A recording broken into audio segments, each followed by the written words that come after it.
Om Stapakaya cha dharmasya sarvadharma swarupine avatara varishtaya Ramakrishnaya te namaha. Good morning, everyone.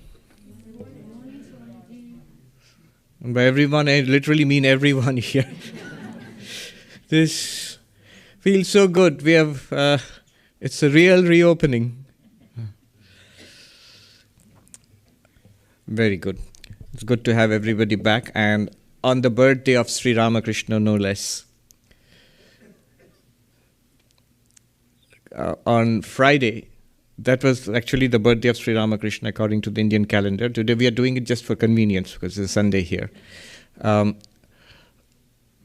in Belur Math, the main, the birthday of Sri Ramakrishna is celebrated, and in the afternoon there are talks by senior Swamis.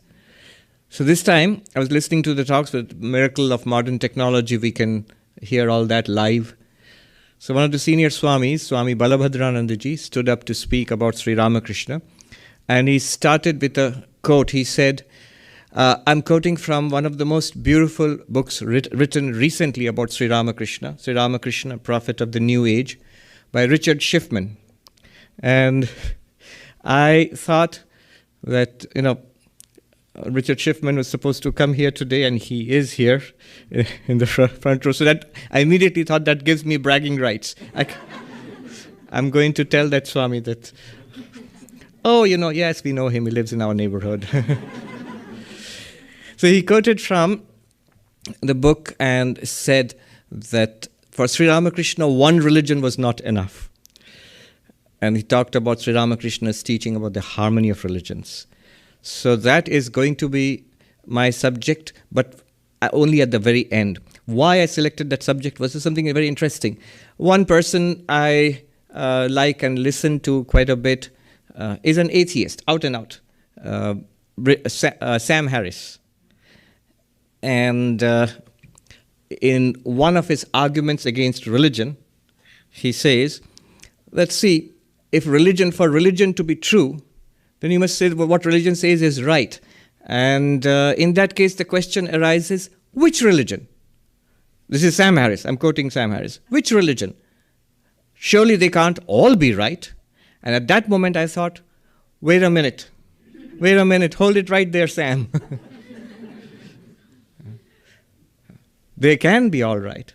And there was this madman of Kali in the late 19th century in a corner of Bengal who said that they are all right, fundamentally all right, in principle, at their core. And it's not just him. There's this whole civilization going back 5,000 years, all of Hinduism. Basically, that's the theme in Hinduism. Ekam sad vipra bahuda vadanti. The truth is one, the wise speak of it differently. It's written right there. If you want to know where is it from, it's on the wall, written right. It's the writing on the wall. Swami Atmarupanandaji, who is an American, and he became a monk. He's our Swami in Houston. I asked him a long time ago, he's a very senior monk, how did you come to Vedanta? And he said, I grew up in I think, North Carolina. And in those days, by which he meant the 50s, early 60s, this was very staunch Bible belt, and there were so many churches. He said, I was interested in religion, but I quickly noticed that every little church said, we are the ones who have got the truth, and everybody else is going to burn in hell. Every other church across the street is... so they are all wrong, and we are right. And then the Swami told me, I began to think, as a teenager, maybe they are all wrong.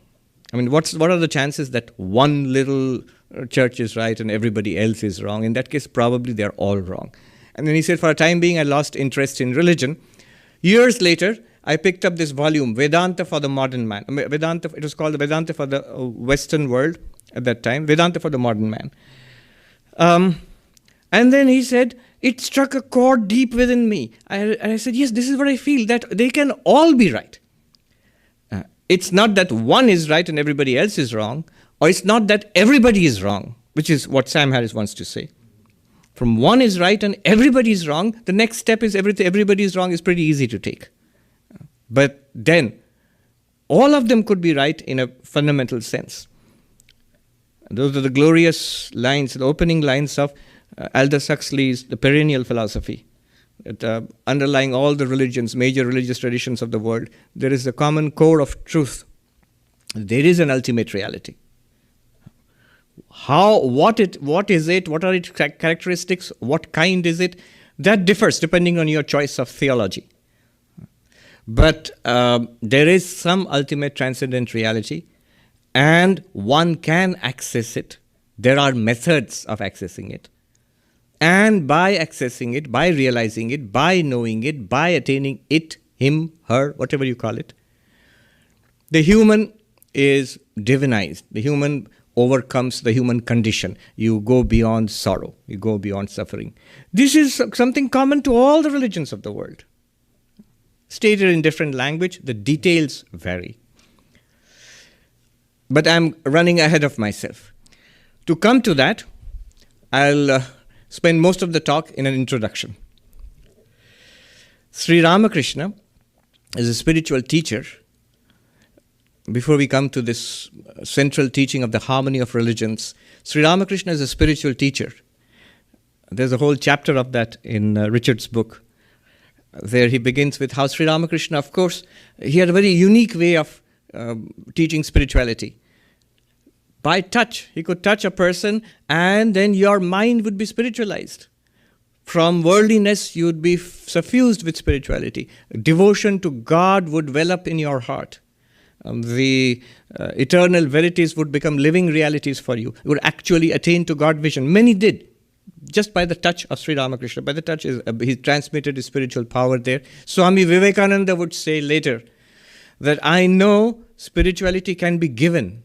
Just as you would give a flower to somebody else, you can give spirituality. Not all can, of course. Very few can. Sri Ramakrishna could at will. And did it continuously throughout his life.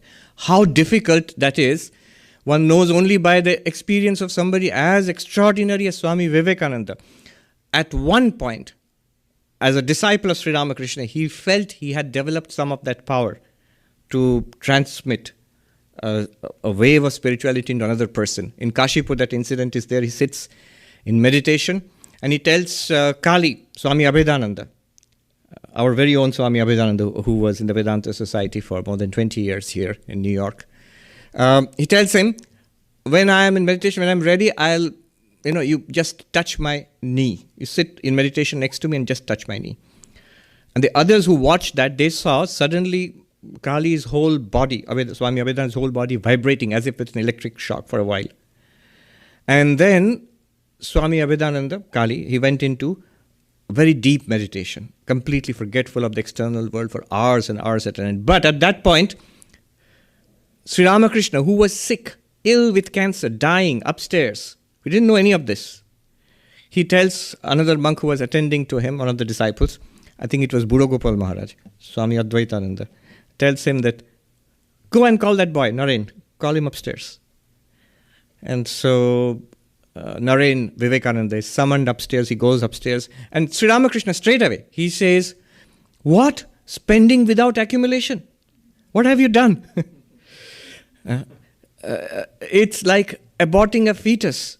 That you have, what he basically did was transmitted his own spiritual, what is called a bhava, spiritual attitude into Swami Abhedananda, destroying his previous spiritual attitude. So he had developed a bit of that power, and maybe not anywhere close to what Sri Ramakrishna had. That's why Sri Ramakrishna said, you're spending without accumulating. And then he says, and this is not this uncontrolled way of transmitting power to somebody else. This is damaging. And then he said, Sri Ramakrishna of course said, no harm will be done. The boy will be saved. That is Abhedanandaji. But we know, if you see Swami Abhedananda's life, you read carefully between the lines, you see he took a distinct turn. After that, from that day onwards, he became a radical non-dualist. And Sri Ramakrishna had to work extra hard to, sort of correct course a little bit. But he remained a convinced radical non-dualist all his life, Swami Abhedananda. So by touch, that was one way. Sri Ramakrishna would do it maybe every other day. We know, of course, the Kalpataru, the 1st of January 1886, where he openly did it to so many people. He awakened their spiritual consciousness. But more than by touch, it was by his personal example. Living with Sri Ramakrishna, just by being near him, listening to his talk and following his instructions, watching his life. He was content to live that God-intoxicated life. And it was like living in front of like you have the sun in front of you, blazing forth. You get the warmth and the light and radiance all the time. What did he teach? He taught the highest spirituality. Complete renunciation of worldliness and absolute God-centeredness. Being centered in the divine consciousness. What does that mean? See, what is quite abstract to us, distant to us, unreal to us? What is real to the world? This is real. Manhattan is real. Money is real. You see, what are so many attractions in the world? You can enjoy life to the hilt, provided you have money. And you can earn money. You can become rich. There's Wall Street there. You can become rich. You can play politics and become powerful. You can go to the Ivy League universities and become, a great scholar. There are so many wonderful things to do in this world. You can do good works too. Some of the people who came to Sri Ramakrishna, they wanted to do good to society. Somebody was there who wanted to build hospitals and schools. So you can do a lot of good to society also. There are so many wonderful things to do in this world, things to experience and things to do, that God, enlightenment, moksha, salvation, nirvana, it all seems rather theoretical, outdated, theological, abstract, distant, not even perhaps very appealing at all. That which was real for most people and that which was unreal for most people, spirituality, godliness, it became totally reversed in the presence of Sri Ramakrishna. In the presence of Sri Ramakrishna, God became a vivid, vibrant, unmistakable reality. He was seeing God. If you go to Sri Ramakrishna, just imagine, if Sri Ramakrishna is talking to the Divine Mother, and it is so uplifting and so tremendous a feeling. The whole room used to be surcharged with that divine presence. People would literally, walking into that room, you'd get goosebumps and your hair would stand on its end. Sri Ramakrishna's would. There is a description of how once in ecstasy, every hair in his body stood on its end. I was thinking, including his beard and his hair, how that would look.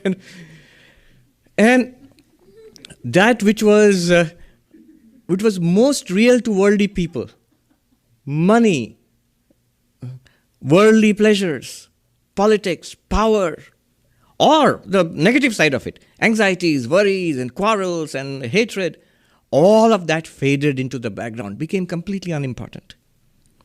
And this became so real, so attainable, and its benefits so visible. So this was the presence of Sri Ramakrishna. What did he teach? He taught renunciation of the world, something people would not consider at all. Why would you want to give up the good things of this world? Worldly pleasures, accumulation, becoming rich. He would call it lust and gold, giving up of lust and gold, and he preached uncompromising on that, uncompromising renunciation of lust and gold. He preached that, he taught that, and that seemed so possible in his presence, and so clear in his life. Along with that, he taught this extraordinary love of God, intense love of God. So two things together. Complete renunciation of worldliness, which the core things there were lust and gold, money and pursuit of sense pleasures. And on the positive side, it was this intense attraction for God. Bishaye birag, ishwarya anurag. This is the Bengali. This passion for worldly objects, an intense love of God. He taught this. And this was so he made it so attractive and real. One thing that you see when you read reminiscences of Sri Ramakrishna or the Gospel of Sri Ramakrishna, Kathamrita, you see how many descriptions are there of joy and laughter and mirth, and the descriptions of just Sri Ramakrishna's face beaming with joy. Somebody said his face was like a ripe fruit, as if it's about to burst with joy.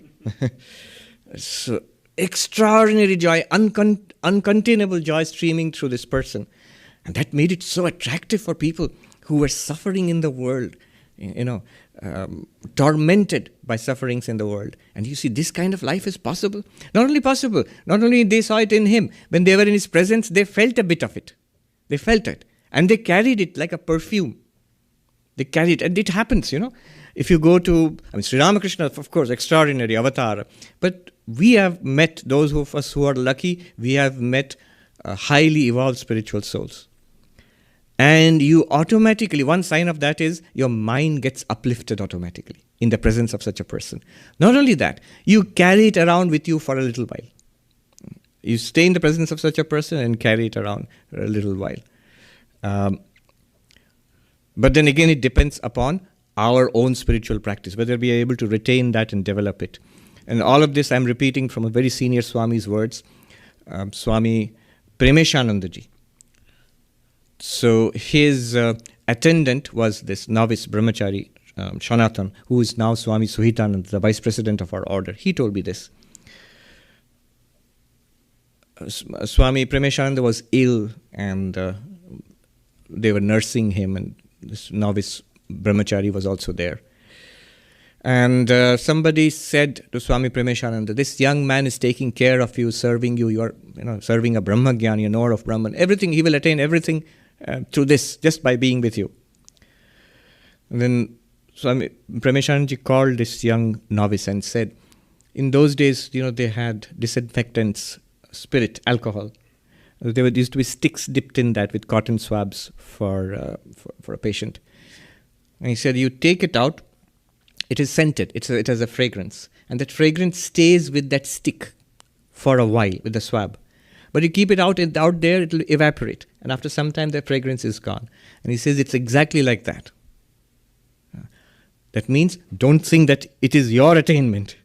You are staying here near a center of spiritual power. It uplifts you.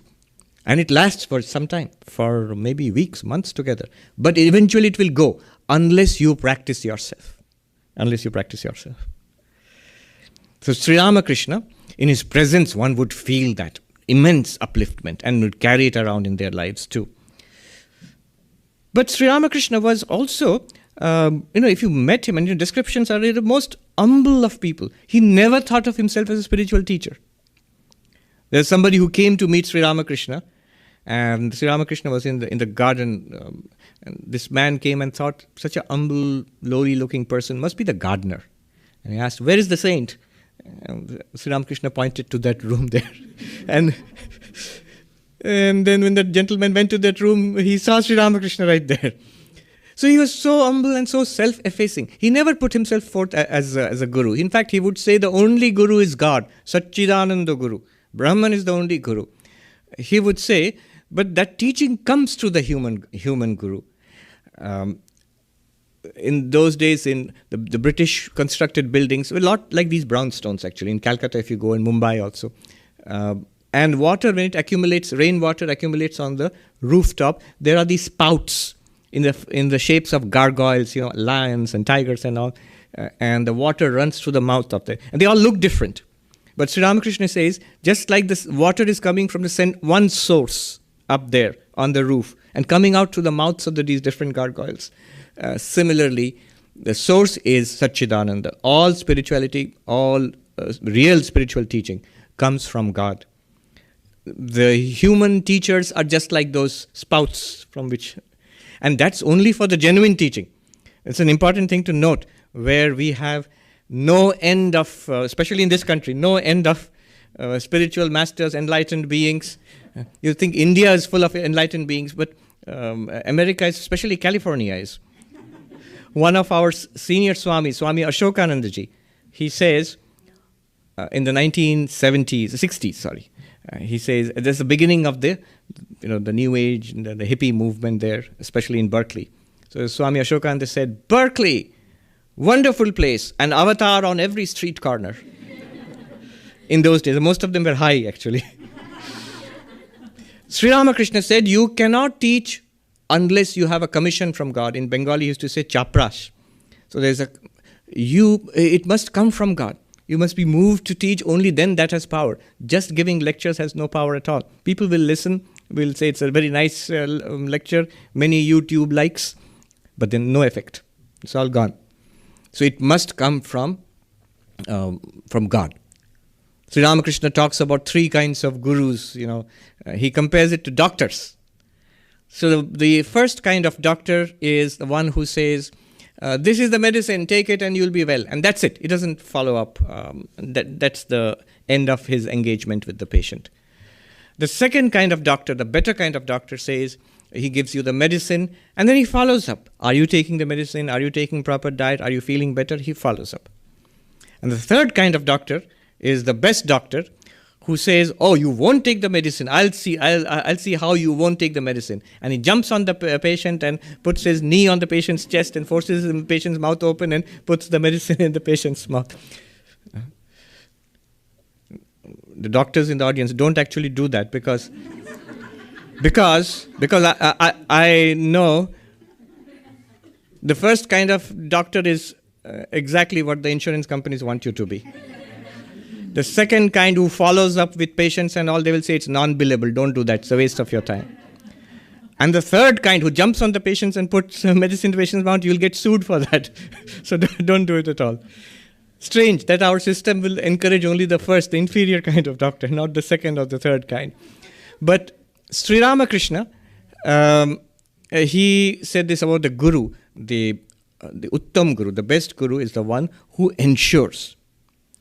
And Sri Ramakrishna did that. He gave instruction day in and day out. Hours and hours throughout the day would be spent in giving spiritual instruction. Teaching, joking, telling anecdotes and parables, singing, going into ecstasy, and evoking the spiritual consciousness of people and so on. But also he would follow up. If somebody did not come or was not doing well, he would know. He would ask, where is this person? Why haven't they come? And when they would come to visit him, he would speak about exactly what was bothering them, what the problem is in their life. And for the choice few whom he selected as his disciples, both householder and sannyasi, he gave no quarter. He ensured that they would become enlightened. His disciple, Swami Trigunatitanandaji, who was in San Francisco, who established the Hindu temple in San Francisco, he was like that. Very tough Swami. So before him, Swami Turiyanandaji was there, was a staunch Vedantin, but also very dependent on the Divine Mother for whatever happens in life. He believed, so one of the American disciples writes, when Swami Turiyananda left America and Swami Trigunatitananda came from India to take charge of the work in San Francisco, this American disciple writes that the new Swami does not believe in leaving things to the mother. So his thing, he would write in there are like notice boards in the ashram. Do it now. Do or die. And then below, but you won't die.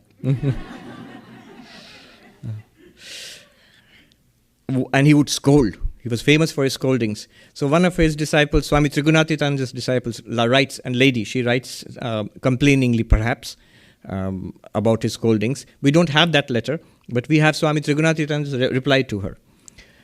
He writes, Madam, I have taken responsibility for your spiritual life. I shall drag you willy-nilly to the shores of the ocean of immortality and throw you there, throw you into the ocean of immortality. If on the way I break your bones, I do not care. It can be very rough with these teachers, but they are the third kind of doctor, the third kind of guru, the highest kind of guru. And Sri Ramakrishna was that, but with people whom he knew who would be able to take it.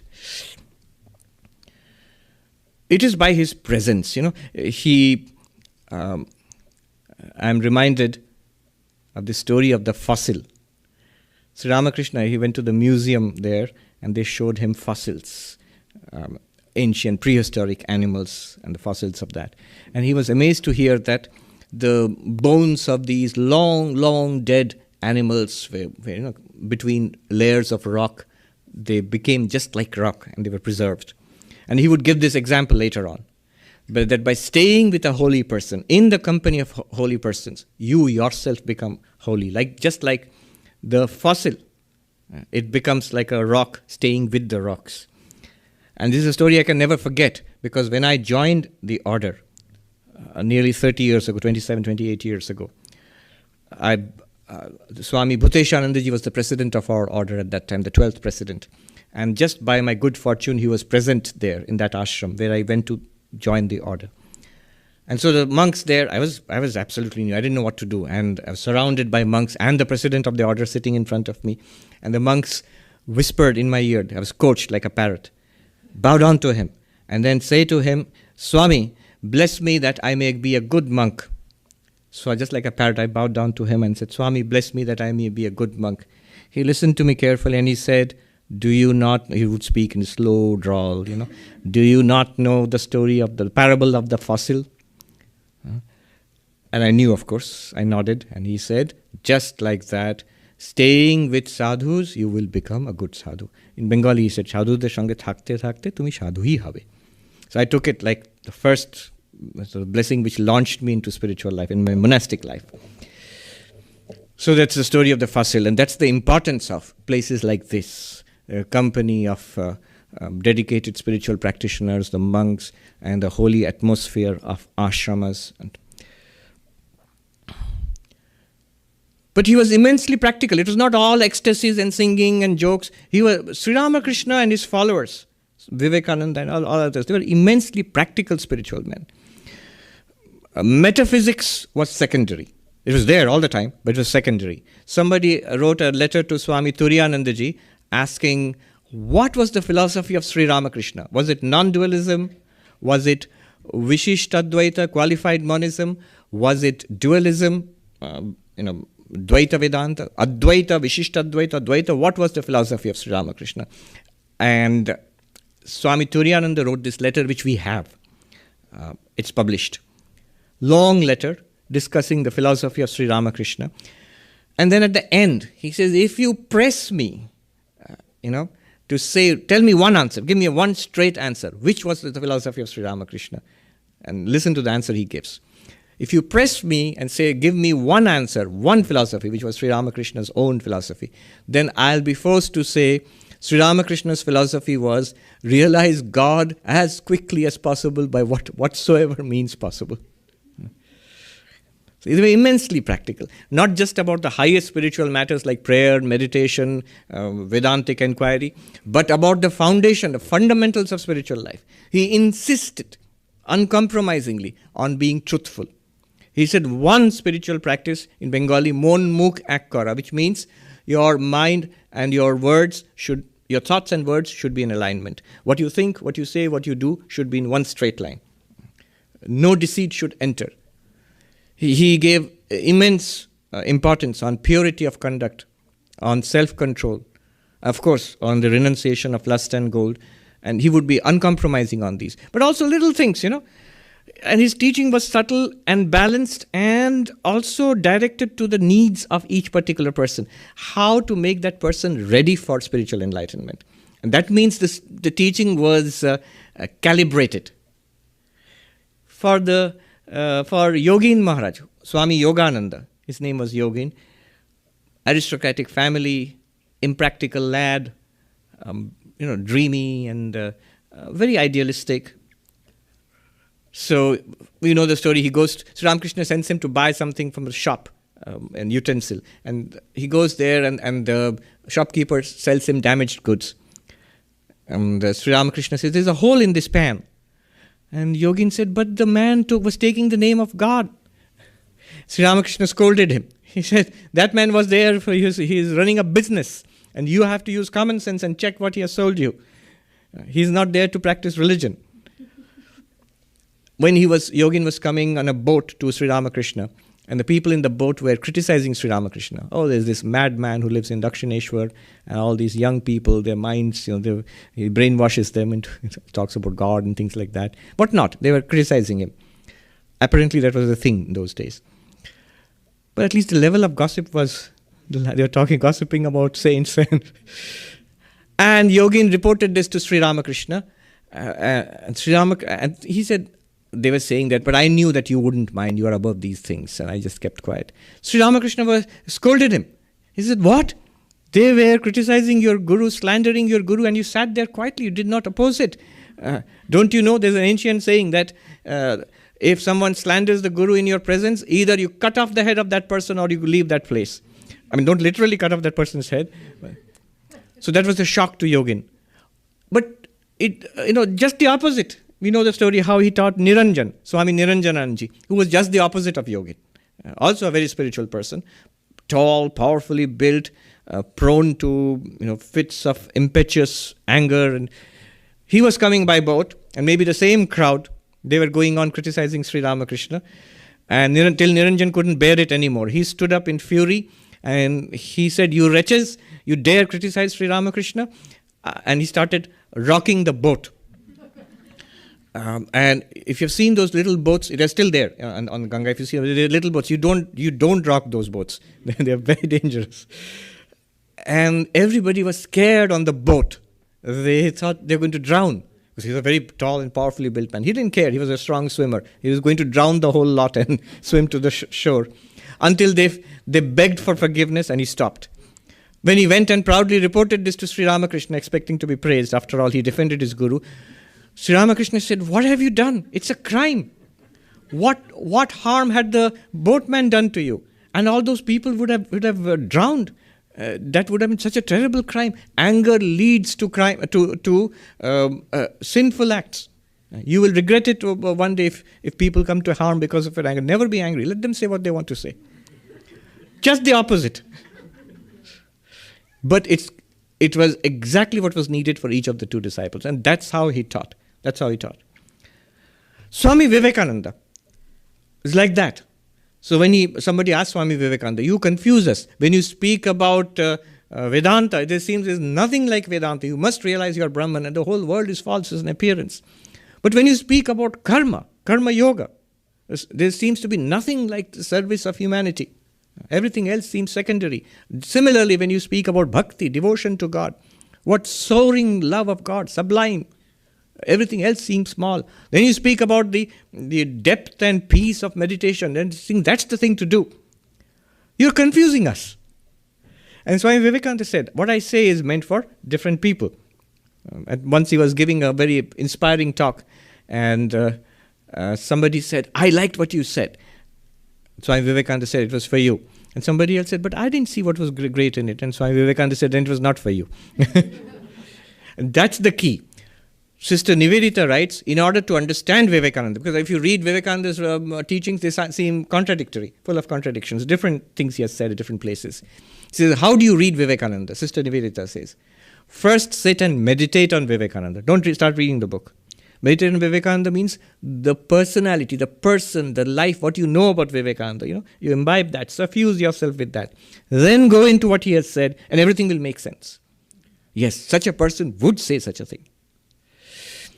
Immensely practical, but immensely mystical, immensely idealistic also. Both idealism and practicality, they go together. Vivekananda said, if you are very idealistic, and you get such people in spiritual life, but not practical, you won't get very far. Even in spiritual life, you won't get very far. And if you're just practical without any idealism, that's just brutal. You're just a brute. It's a worldly person, very worldly person. You need both. Difficult though it be, but you need both. One pastor here, a Christian pastor, he said, we know this teaching. Every church we know, there are people who are so heavenly that they are no earthly good at all. So heavenly. One monk once was joking that What is practical Vedanta? Swami Vivekananda's famous series of lectures, Practical Vedanta. So what is practical Vedanta? And that monk was telling me, you tell one of these novices to do something practical, he'll give you a talk on Vedanta. So that's practical Vedanta. No, so there's immense idealism and practicality at the same time.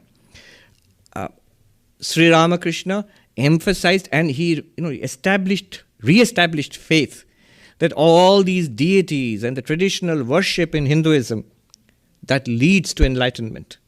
But there was a huge, powerful reform movement, especially in Calcutta at that time, inspired by Christianity and by Islam before that. This is idol worship. These are the practices of heathens. Stop it. So reform, go back to Upanishads, some form of formless God and no worship of idols. Swami Vivekananda says, look at Sri Ramakrishna.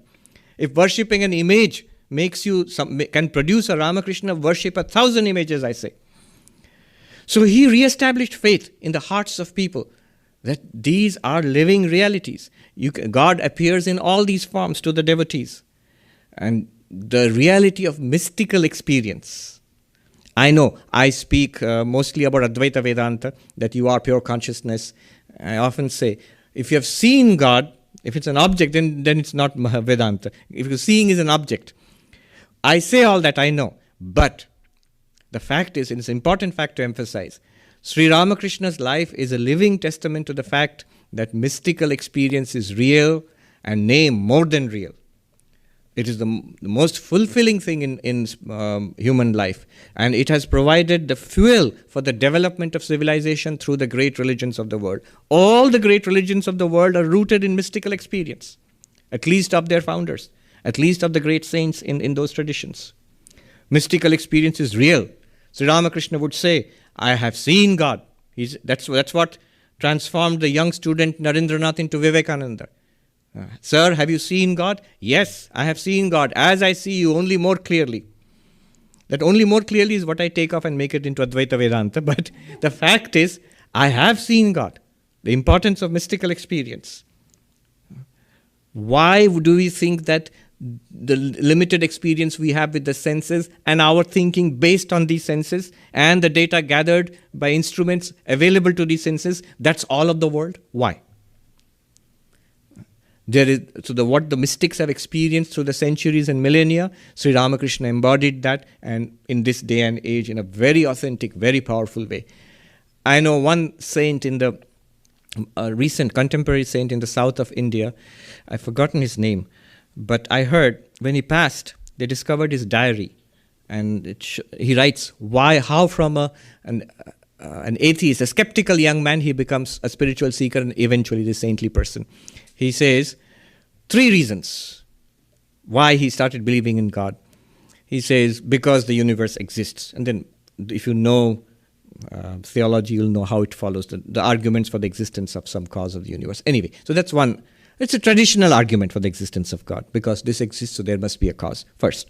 Second, because the scriptures of all the religious traditions of the world say so. Second reason. He said there must be something to it.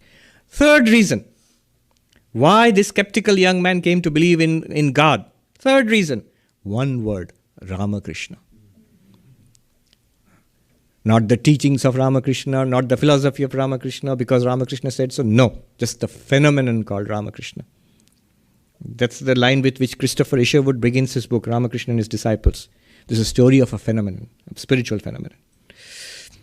So mystical experience. But higher than that, the Vedantic conclusion, the Sahajavastha, the state of seeing the divinity in the so-called mundane, quotidian, worldly life. Not the dependence on mystical experience. See, the philosophy of mystical experience, you see what's being said there, is that you withdraw from the world of sense experience through meditative practices or even by prayer, and you become oblivious of the world, and you are awake to an inner divine reality. You see that again and again in Sri Ramakrishna's Samadhi. But beyond that, higher than that, deeper than that, is that when you are awake to this world also, you're still centered in divinity. In every experience of the world is an experience of God.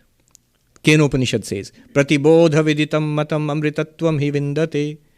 In every experience when you experience God, It doesn't say God. It means Brahman there. One existence consciousness place. Then alone you attain to immortality. Then alone you are immortal.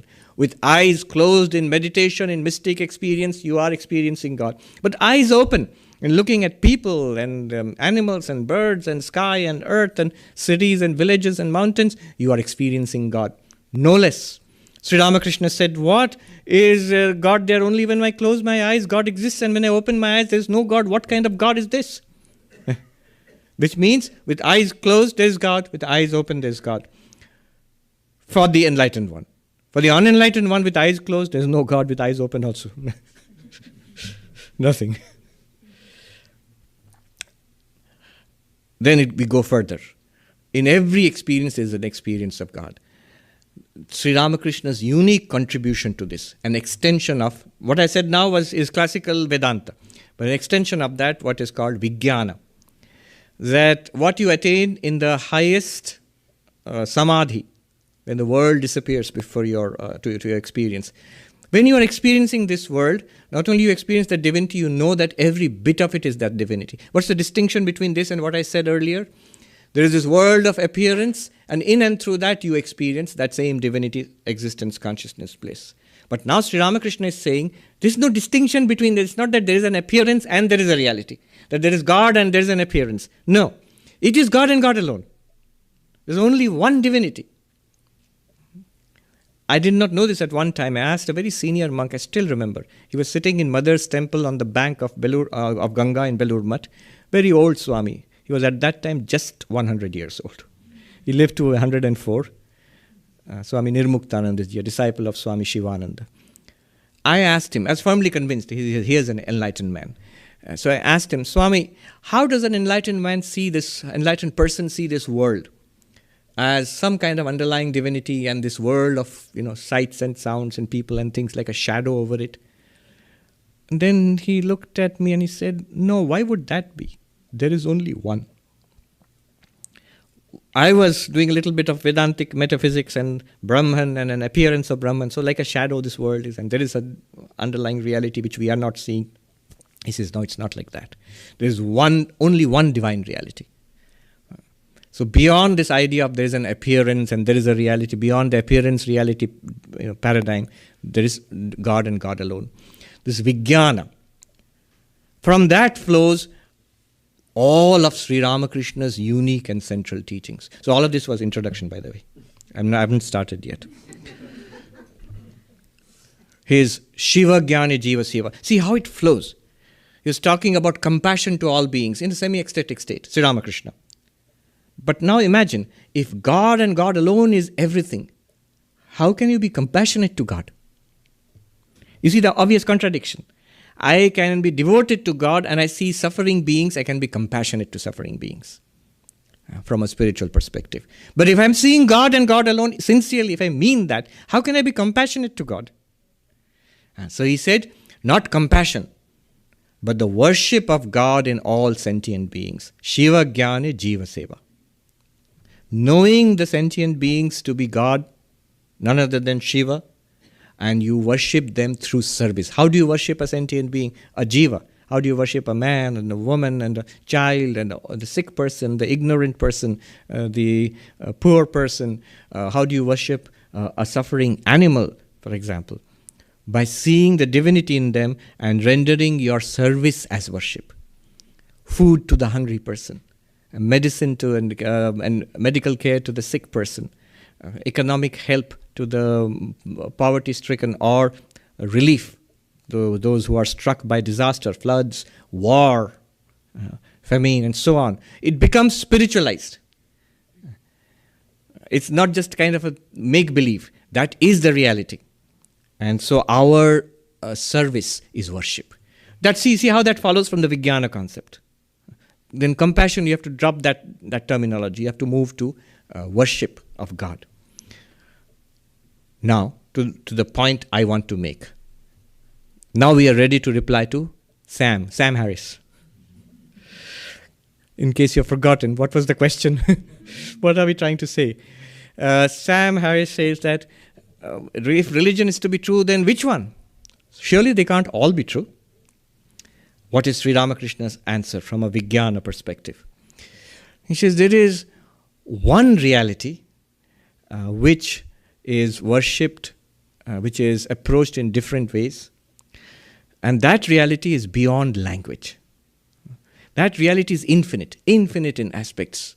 Infinite in the sense of Advaita Vedanta, which means infinite being, consciousness, bliss, in the sense of the absolute, but also infinite in the sense of Vishishtadvaita, where they talk about not the infinitude of being, but the infinitude of auspicious qualities, a variety of divine qualities. In all these ways, infinity of forms, because it is formless, it can assume many forms. One gentleman belonged to another religion. He said, God can't have a form. I didn't say this to him, but I was thinking that, suppose I ask you, do you have a form or not? You're basically, you say, according to your religion, you're a soul, an immortal soul. That immortal soul doesn't have a form. And yet here you are a man, you have a form. If you can take a form, can't God, poor God, take a form? Is God so powerless? If God is formless, God can take many forms. God has taken many forms. Sri Ramakrishna says, it's like an ant going to a mountain of sugar. And is delighted, goes and grabs one little grain of sugar and with great difficulty drags it back to its hole, looks back at the mountain and says, I'm going to come back and take the whole of it. Impossible, not necessary. Can't do it and need not do it. That one little grain is enough to fill its tiny tummy. Similarly, for us, one aspect of God, whatever little we realize in our own tradition, in our own way, in our own spiritual practice, is enough for us to give us liberation, to take us beyond sorrow, but that does not exhaust God. So this is something that Sri Ramakrishna himself noticed. He was from beginning till end absolutely liberal about religion. Somebody called him a glutton for spirituality. One religion was not enough for him. He wanted to see how different people, how the Reform Hindus of the Brahmo Samaj, how they experience God, how the Vaishnavas worship God and Krishna. And of course, he was himself a worshipper of Divine Mother, Kali, of Shakti. But how do the Christians in their churches worship God? How do the Muslims worship God? He knew the Sikhs intimately. So whatever tradition was around at that time, he wanted to know more about it. There are all these different aspects of the divinity, and they can all lead to the same reality. So one reality which can be experienced in multiple aspects. One does not exhaust the whole of divinity. It's only one aspect of it. So what he noticed was, Sri Ramakrishna noticed was, the illiberality, the fanaticism, the quarrels in the name of religion. Among whom? See, those who are not interested in religion or interested in religion, using religion for political purposes or some purposes, they will quarrel in the name of religion. That Sri Ramakrishna was not bothered about. But what he was bothered about was, there are people who are genuinely religious, genuinely spiritual, and spiritually advanced, and yet narrow and dogmatic. Some of the greatest saints in the past, in all religious traditions, they're truly great saints. And yet they were, in a certain sense, narrow. They thought the path or the religion that they belong to is true. It's obviously true to them because they experienced the truth of that. But then they thought the others are not true. It's sort of a psychology. If this is the truth, others must be. If something is different from the truth, it must be untruth. So others are false. And then it follows, here is a wonderful truth. I must go out and convert people and bring people to my path. And who's saying this? Spiritually advanced people. That does not make them unsaintly. That does not make them not spiritual. They were genuinely spiritual, and they continue to be spiritual and worthy of respect. And what they taught is eminently worthy of our respect and practice. Swami Atmarupanji in Houston told me, how do you engage with religions, which criticize each other and fight with each other? He says, when you go to religious teachers and religious traditions and texts, always listen carefully to what they teach and generally disregard what they criticize about each other. So what they teach, listen carefully because they have something valuable to teach. So Sri Ramakrishna was worried about the illiberality of those who should be liberal, that is, genuinely spiritual people. He says it's like different. It's a famous example. Where he grew up is a land of little lakes and ponds. Pukur. He was born in this village called Kamar Pukur. So Pukur means a pond. And different communities go to the same pond, the same water, and they use different names. The Hindus go to it and call it Jal. And the Muslims go to the same water and call it Pani. And the Englishmen go to it and call it water, and so on. But they mean the same thing. So different language is used to describe the same reality. Then he says, the goal of human life, very important, simple but very important teaching. The goal of human life is to realize this divinity, this one absolute divinity capable of manifestation in many, many forms. The goal of human life is to realize this, is to attain God. God realization is the goal of human life. So simply put, not just the goal of human life, but the goal of all religions. And each of these statements can be discussed, even debated. They have to be understood, because there may be so many people who might say, who don't understand religion in that way, who don't even understand the goal of human life in that way. So the goal of human life is God realization. The goal of all these different religions is God realization. That's why these religions exist. He gave the example of the man who has gone to a mango orchard. And his goal is to pluck the mango and eat the mango and enjoy the delicious mango. But if he spends his time in counting the branches and the leaves, he's wasting his time. So often the disputants about religion, they are disputing about the leaves and the branches. They are not eating the mango. Those who would eat the mango, they have attained the true purpose of religion. Then it follows that all these different religions become different paths to the realization of that goal. The truth is one, ekam sad vipra bahuda vadanti. The truth is one, the wise speak of it differently. Then what are these differences? What are they for? They are all different ways of attaining that goal. His famous dictum, Jato mat tato path in Bengali, as many faiths, so many paths to enlightenment. Now, it's a wonderful teaching, and I like that Sri Ramakrishna gave this teaching, but I did not give it central importance because it is sort of implicit in Indian culture. In 5,000 years of history of Hinduism, there's so much diversity within Hinduism. It's sort of, even if a person does not know Sanskrit and, ekam sad vipra bahuda vadanti and all that, we sort of absorb it from the environment in India, that yes, people can worship God in so many ways. In our little village, here is somebody who worships Vishnu, and here is somebody who is a worshipper of Shiva, and there's a third person in a family who worships Kali. That's all fine. And we have in the background some awareness that it's the same divinity in all these different forms. And the worshipper of Vishnu would also bow down to the temple of Kali or the temple of Shiva. Now when religions come from outside India, Islam and Christianity, and so the reaction of the common Hindu is that, all right, here is one more way. That's fine. I was listening to a talk from, I think, a Southern Baptist preacher or somebody, sending out missionaries to convert India. They're still at it, hugely so. So he was saying to a group of very earnest young men, that young men and women, that the problem in India is different. When you go there to Indians and tell them about Jesus Christ, they will immediately agree with you. Yes, perfectly right. You're perfectly right. Everywhere else there's a resistance. You have to prove Jesus Christ is the Son of God and it is the true religion, and by belief in Jesus Christ you will be saved and so on. In India, everything you say is immediately accepted by everybody. And this is the real challenge, is to convince them, and they will take Jesus into their homes and establish, but the real challenge is to convince them to throw out all the other religions and Hindu gods and goddesses. That they're confused. Why would we do that? So,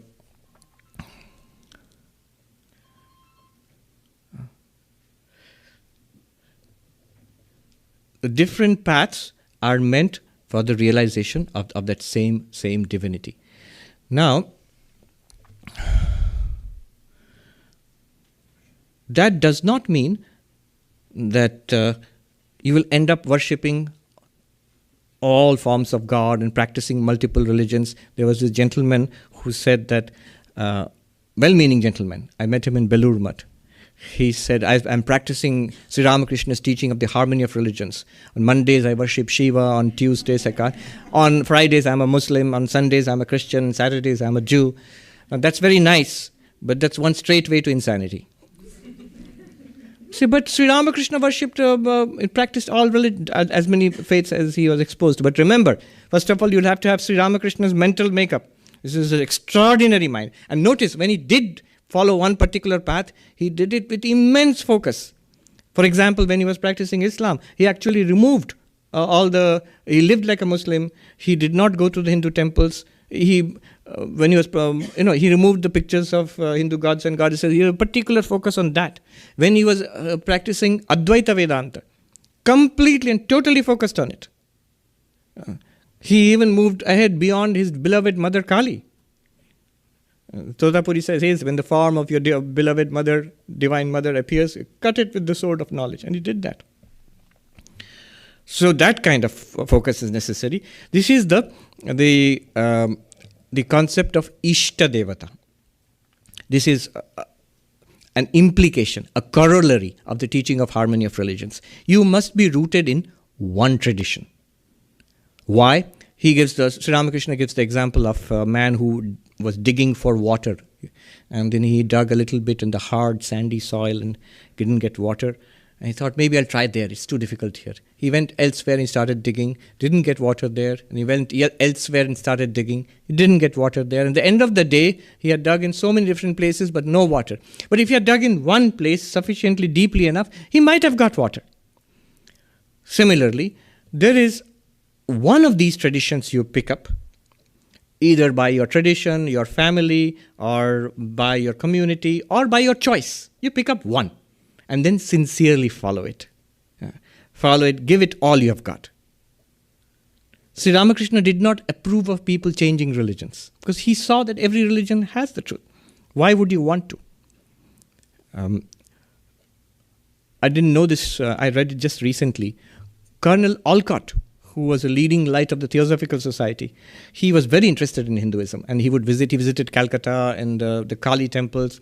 So one of Sri Ramakrishna's visitors said to him, there is this scholar of religion, a Sahib, a British gentleman, who has become so interested in Hinduism. He has given up his religion and he has become a Hindu.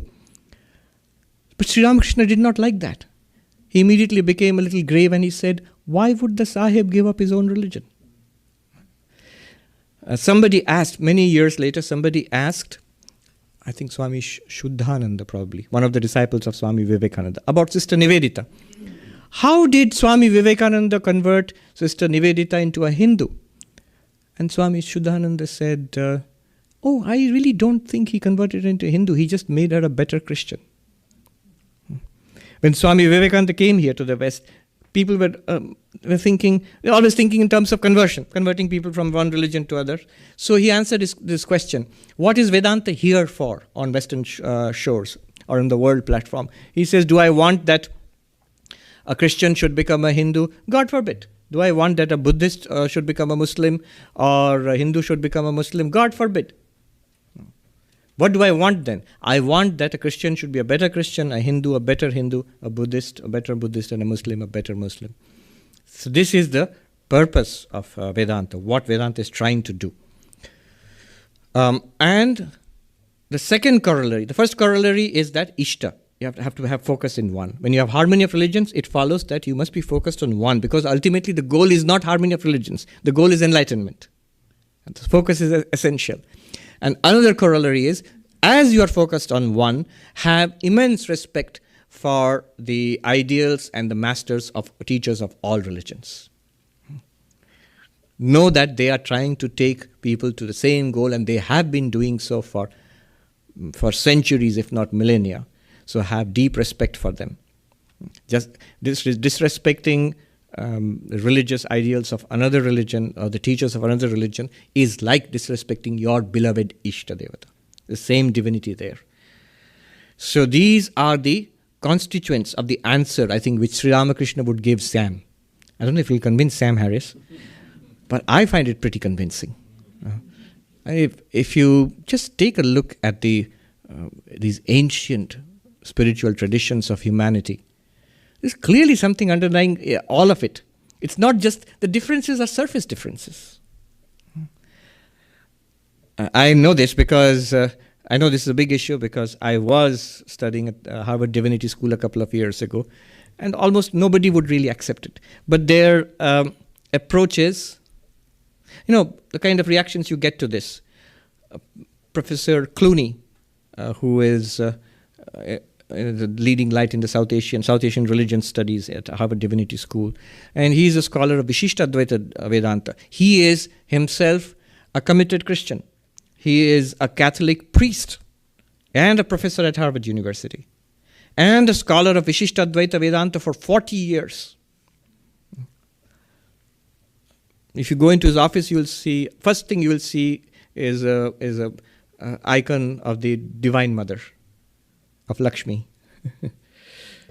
And so when he was presenting his new book in a book talk, his book about reading Hindu and Christian classics together, 3 books of Christian theology with 3 books of Hindu philosophy. So very nice book, a serious scholarly work.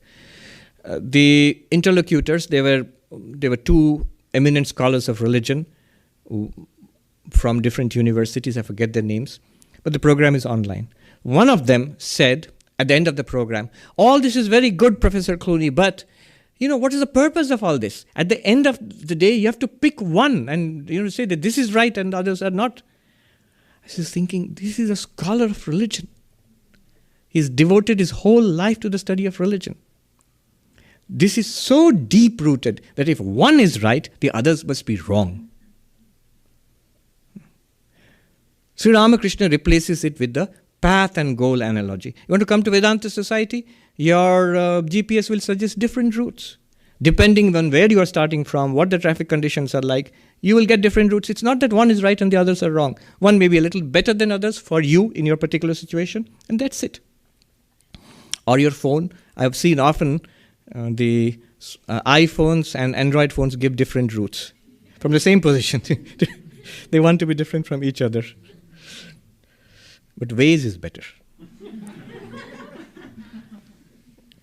By which, that's my code word for Advaita Vedanta. Yes. So, my point is that there is an immense necessity for this message of harmony of religions in this day and age. Sad that this necessity exists. But there is. That was the purpose of the Ramakrishna avatar. Somebody said, but if you say that this message of the harmony of religions was implicit in Indian culture all throughout, implicit is the key word. It needed to be explicitly stated as a central teaching. It's not that there is no narrowness in Hinduism. There's plenty of narrowness of the other kind. One kind of narrowness is, I am right, you are wrong, you're going to convert to my way or the highway, and that's one kind of narrowness. The other kind of narrowness is, don't touch me, I am special, stay away from me. And religion is mine, this is my religion, you are not going to, you're not going to get the benefit of it. There's caste and hierarchy and exclusivity. That's another kind of narrowness. Sri Ramakrishna removes all of that. The religious fanaticism and also the illiberality based on, caste and gender and all of that. So it had to be stated in this day and age. I remember meeting Rabbi Alon Goshen Gottstein. He's from Jerusalem. He was visiting India in Belur Math. He has got this huge, interfaith movement, Elijah International, and he's a leading advocate for the World Parliament of Religions. So I asked him a direct question. I believe in all that you say in the interfaith movement, in the World Parliament of Religions. All of this, we as a Hindu, we all accept it. There is not one thing that you are saying which is new to us, or I understand it might be necessary for the world at large, this harmony of religions and the World Parliament religions, but I as a Hindu, I don't see anything new there. Every bit of it, what you say, I accept and I practice it and I really mean it. But he said something valuable. He said, in that case, Swami, your presence means not just me, the Ramakrishna order, presence in these forums is even more necessary. You are there to share this truth. That was Sri Ramakrishna's mission. Whether you accept it or not, that's good for you. But one part of why the Vedanta Society is here, why we are here, why I as a monk of the Ramakrishna order, you as admirers of Vivekananda, devotees, we all should embody this teaching of harmony of religions in our lives and also be ambassadors of this harmony of religions, living answers to Sam Harris. Om Shanti Shanti Shanti Harihi Om Tat Sat Shri Ramakrishna Arpanamastu. I pray to Sri Ramakrishna, to Sri Sharada Devi and Swami Vivekananda to bless us all, to protect us all. May their blessings be showered upon the world. Thank you very much and take care and stay safe. It feels like summer.